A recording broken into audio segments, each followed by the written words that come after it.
বিছানার চাদর পেঁচিয়ে গুটিসুটি মেরে বসে আছে এক কিশোরী। চাদরের বিভিন্ন জায়গায় ছোপ ছোপ রক্তের দাগ, চোখ মুখে ভয়ের ছাপ স্পষ্ট। অন্ধকার রাত, টিম টিম করে জ্বলছে মোমবাতিগুলো। পাশে ছড়িয়ে ছিটিয়ে আছে বিভিন্ন সুগন্ধি ফুল। বারান্দার চেয়ারে বসে একের পর এক সিগারেট পোড়াচ্ছে জিয়ান রেজা চৌধুরী সদ্য পাইলটে জয়েন করেছে। বয়স 28-এর কোটায় হলেও দেখতে 25 বছরের যুবক। লম্বা চওড়া শরীর, উজ্জ্বল বর্ণের গায়ের রং, ধূসর রাঙা চোখ। কিছু সময় পর উঠে এসে কিশোরীর সামনে বসলো। সিগারেটের শেষ টান দিয়ে ধোয়া নয়নার চোখে মুখে ছাড়লো। মোবাইলের টর্চ অন করে বলল, বিয়ে হলে স্বামীর আদর সহ্য করতে হয়, তুমি জানো না? নয়না চুপ করে আছে। শরীরে অসহ্য ব্যথা, চোখ থেকে টুপ করে অশ্রু ঝরছে। বয়স কত তোমার? নাম কি? নয়না তবুও চুপ করে আছে, চোখ থেকে অঝোর ধারায় অশ্রু ঝরছে। জিয়ান রেগে বলল, বোবা নাকি? কি জিজ্ঞাসা করছি উত্তর দাও। নয়না তবুও মুখ থেকে কথা বের করলো না। জিয়ান নয়নার বাহু ধরে বলল, নাম জিজ্ঞাসা করেছি, উত্তর দাও। নয়না কাপা কাপা কণ্ঠে বলল, সুনয়না। তোমার বোন নীলাঞ্জনা কোথায়? আমি জানি না। আমাকে বিয়ে কেন করলে? কবুল কেন বললে? তোমাকে শোপিসের মতো সাজিয়ে রাখার জন্য বিয়ে করি। আমি প্রাপ্তবয়স্ক পুরুষ, আমার শারীরিক চাহিদা আছে, সেটা তো বউ হিসাবে তোমাকে পূরণ করতে হবে। কবুল যখন বলেছো তখন তো আর নিস্তার নেই। বলেই নয়নাকে আবার কোলে তুলে নিল। নয়না কাঁদো কাঁদো কণ্ঠে বলল, প্লিজ আমাকে ছেড়ে দিন, আমি আর সহ্য করতে পারবো না। অনেক ব্লাড আসছে, আমার শরীরও ব্যথা হচ্ছে, প্লিজ ছেড়ে দিন, আর ব্যথা দেবেন না ভাইয়া। বয়স কত তোমার? ছেড়ে দিন আমাকে, আমি সত্যি বলছি আমি মরে যাব। জিয়ান নয়নাকে বেডে রেখে লাইট অন করলো। নয়না আরো ভালো করে নিজের শরীরে চাদর পেঁচিয়ে নিল। এলোমেলো চুল, ফর্সা চেহারাটা লাল হয়ে আছে, চোখে লেপটে আছে কাজল, ঠোঁট জোড়া ফুলে উঠেছে। মেয়েটাকে দেখে এবার মায়া হচ্ছে জিয়ানের। জিদের বসে এইটুকু মেয়ের সাথে জোর জবরদস্তি করা উচিত হয়নি। জিয়ান নরম সুরে বলল, এখনো ব্লাড আসছে? নয়না মাথা নাড়িয়ে সম্মতি জানালো। ওয়াশরুমে যাও আর চেঞ্জ করে এসো। নয়না উঠতে গিয়ে হোঁচট খেয়ে পড়ল। জিয়ান নয়নাকে কোলে তুলে ওয়াশরুমে নিয়ে আসলো। নয়নার শরীরে পানি লাগতেই শরীর জ্বলে উঠল। জিয়ান নয়নাকে শাওয়ারের নিচে দাঁড় করিয়ে দিয়ে বাহিরে চলে আসলো। বেডের পাশে বসে নিজের ফোনের স্ক্রিনে এক দৃষ্টিতে তাকিয়ে আছে। কি সুন্দর হাস্যোজ্জ্বল মুখখানা। কে বলবে এই মেয়েটি তাকে চরমভাবে ঠকিয়েছে? আসলে কি স্বার্থের দুনিয়ায় ভালোবাসা ঠুনকো? এরই মধ্যে শীতে কাঁপতে কাঁপতে জিয়ানের একটু দূরে দাঁড়িয়ে নয়না বলল, আমার প্যাড লাগবে। আমি কি তোমার চাকর? আমাকে কেন বলছো? নয়না জিয়ানের ভয়ে আরো দুপা পিছিয়ে যায়, যার ফলে নয়নার কাঁধ থেকে চাদর সরে যায়। ফর্সা কাঁধে লাল তিলটা জলজল করছে। জিয়ান চোখ রাঙিয়ে বলল, তুমি কি ড্রেস পরতে পারো না? এখন সেটাও আমাকে পরিয়ে দিতে হবে? নয়না চাদর শক্ত করে ধরে বলল, আমার ড্রেস তো বাসায়, তাহলে তুমি এখানে কেন এসেছো? নয়না কিছু বলবে তার আগে জিয়ান নয়নার দিকে একটা টি শার্ট আর জিন্স বাড়িয়ে দিয়ে বলল, আজকের মতো ম্যানেজ করো, কাল এক ব্যবস্থা করব। কিন্তু প্যাড দিয়ে কি করবে বলো? নয়না পায়ের নখ দিয়ে দেওয়ালে আঁচড় কাটছে আর বলছে, পিরিয়ড হয়েছে, প্রথমবার তো তাই ব্লাড বের হচ্ছে, এখন আর হবে না, চুপচাপ এগুলো পরে শুয়ে থাকো। নয়না ওয়াশরুমে এসে টি শার্ট পরতেই হাঁটুর নিচ পর্যন্ত ঢেকে গেল। 6 ফুট লম্বা চওড়া বডির টি শার্টের ভেতর নয়না ছানাপোনা। জিন্সটাও পরে দু হাতে ধরে আবার রুমে আসলো। জিয়ান নয়নার দিকে একবার তাকালো, তাকিয়ে কোনো মতে নিজের হাসি চেপে রেখে বলল, বা পাশে শুয়ে পড়ো। নয়না চুপচাপ গুটিসুটি মেরে শুয়ে পড়ল। মাহফুজা বেগম বালিশে মুখ গুজে ফুপিয়ে কেঁদেই চলেছে। মাহবুব তালুকদার এবার উঠে বসলেন, বেড সুইচ টিপ দিয়ে লাইট অন করলেন। ধমকের সুরে বললেন, সেই কখন থেকে মরা কান্না করছো? তো মরেছেটাকে? এই বাচ্চাটাকে চোখের সামনে থেকে নিয়ে গেল, আর তুমি বলছো কে মেরেছে? মাহফুজা, কত করে বলেছি মেয়েদের জন্মই হয় পরের ঘরের জন্য, আজ না হয় কাল পাঠাতেই হতো, তাই বলে আমার বাচ্চা মেয়েটাকে বিয়ে দিয়ে পাঠিয়ে দিবে? আমি যা করেছি এই তালুকদার বংশের মান সম্মান আর ভালোর কথা চিন্তা করেই করেছি। আর তাছাড়া ছেলেও ভালো আর বংশীয়। সবসময় তুমি ভালো করো, তবে সেটা তোমার ভাইয়ের জন্য, নয়তো তার পরিবারের জন্য। কিন্তু সেসবে আমার মেয়েটাকে কেন কুরবানি দিলে? আমার মেয়ে আর আমার ভাইয়ের মেয়ে আমার কাছে আলাদা না। নীলাঞ্জনা একটা ভুল করেছে, তার ভুলের জন্য আমরা শাস্তি দিব, কিন্তু সমাজের মানুষের কাছে নিজের মেয়ের সম্মান নিয়ে কথা উঠুক সেটা তো হতে দিতে পারি না। নাজিম চৌধুরীর যেমন নাম তেমন তার দাপট। তার একমাত্র ছেলে জিয়ান রেজা চৌধুরী। যদি তাদের প্রস্তাবে রাজি না হতাম তাহলে সমাজে মুখ দেখানোর মতো অবস্থা তারা রাখতো না।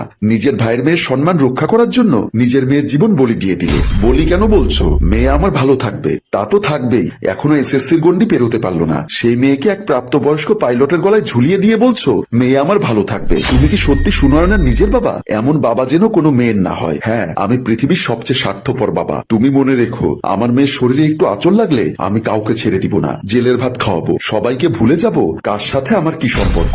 মাহবুব তালুকদার উঠে এসে বারান্দায় দাঁড়ালেন। রাত বাজে 1:25। এখন কি কল করা ঠিক হবে? 7-5 ভাবতে ভাবতে কল করেই বসলেন নাজিম সাহেবকে। নাজিম সাহেব ভ্রুকুচকে কলটা রিসিভ করলেন, এরপর গম্ভীর কণ্ঠে বললেন, এখন আর কি বলার আছে তালুকদার সাহেব? রাগ অভিমান করাটা স্বাভাবিক, কিন্তু ভাগ্যের খেলা আমাদের তো বোঝা দেয়। যেটা বলার জন্য কল করেছেন সোজা সেই পয়েন্টে আসুন। আমার মেয়েটা নাবালিকা, এখনো তার 18 বছর হতে 2 বছর বাকি। আপনার ছেলেকে বলবেন আমার মেয়েটার সাথে যেন কোন রকম খারাপ কিছু না করে।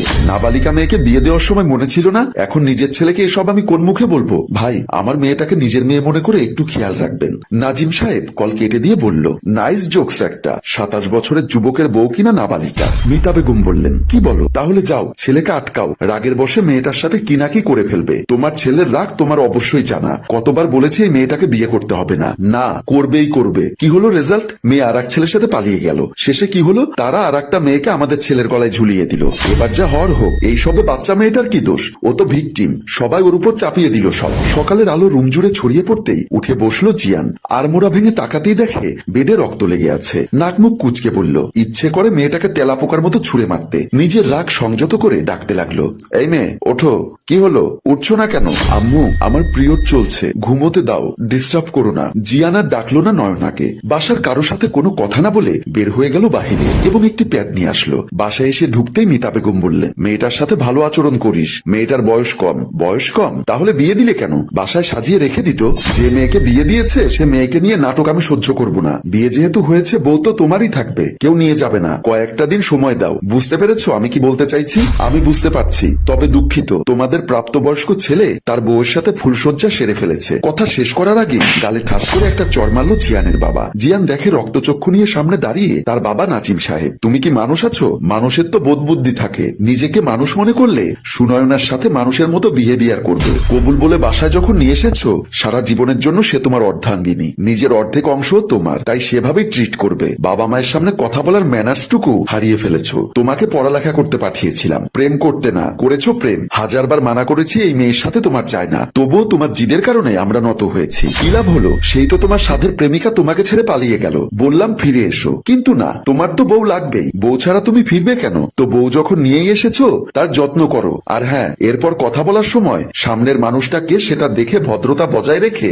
উত্তর দিবে। জিয়ান রাগে টকবক করতে করতে দোতলায় আসলো। ইচ্ছা করছে সুনয়নাকে শেষ করে ফেলতে। রুমে এসে দেখে নয়না ব্লাউজের ফিতা বাঁধার চেষ্টা করছে। চোখটা ফিরিয়ে নিল, কিন্তু বেহায়ার নজর আবার সেদিকে পড়ল। ভেজা চুল থেকে টপ টপ করে পানি ঝরছে। পিঠের বেশ খানিকটা জায়গা উন্মুক্ত, সেখানে বিন্দু বিন্দু পানি জমে আছে। ফর্সা ঘাড়ের উপরে জোড়া তিল দুটো যেন জিয়ানকে চুম্বকের মতো টানছে। কয়েক কদম এগিয়ে গিয়ে থমকে দাঁড়ালো জিয়ান। জোরে নিঃশ্বাস নিয়ে কর্কশ কণ্ঠে বলে উঠল, শরীর দেখিয়ে জিয়ান রেজা চৌধুরীকে ঘায়েল করা সহজ নয়। তা বয়স কম হলেও পুরুষকে কিভাবে আকৃষ্ট করতে হয় সেটা ভালোই শিখেছ। হঠাৎ পুরুষালী কণ্ঠ শুনে চমকে যায় নয়না। কোনো মতে শাড়ি দিয়ে নিজেকে পেঁচিয়ে নিয়ে বলল, আপনার মধ্যে কি সাধারণ ম্যানার্সটুকুও নেই? রুমে ঢোকার আগে নক করে ঢুকতে হয়। এইটুকু বলেই ঢোক গিল নয়না। যদিও চঞ্চল নয়না কাউকে ছেড়ে দেওয়ার পাত্রী নয়, কিন্তু এই লোককে দেখলেই কেমন ভয় হয়। নিজেকে কেমন সিংহের গুহায় অসহায় বিড়াল মনে হয়। হামারা রুম হামারা মার্জি। অসভ্য মানুষের কাছ থেকে সভ্যতা আশা করা বোকামি। মুখ ফুসকে কথাটা বের হয়ে গেল। সাথে সাথে ঠোঁট কামড়ে নিজেকে সামলানোর চেষ্টা করলো। বুকের ভেতর কেমন ধুকপুক করছে। নয়না শাড়ি দুহাতে ধরে কোনো মতো হেঁটে ওয়াশরুমের দিকে যাচ্ছে। মনে হচ্ছে আর কিছুক্ষণ এখানে থাকলেই বিপদ কখন যেন আক্রমণ করে বসে। হুট করে জিয়ান নয়নার সামনে এসে দাঁড়ালো। নয়না দুকদম পিছিয়ে গেল। জিয়ান দুকদম এগিয়ে আসলো। ভীত কণ্ঠে বলল, সামনে থেকে সরুন। কি করছেন? জিয়ান হুট করে শাড়ি ভেদ করে নয়নার উন্মুক্ত কোমর আঁকড়ে ধরে নয়নাকে নিজের অনেকটা কাছে নিয়ে আসলো। নয়না চোখ বন্ধ করে নিল। হার্ট এত জোরে বিট করছে মনে হচ্ছে কেউ তবলা বাজাচ্ছে। সামনে থেকে সরুন। কি করছেন?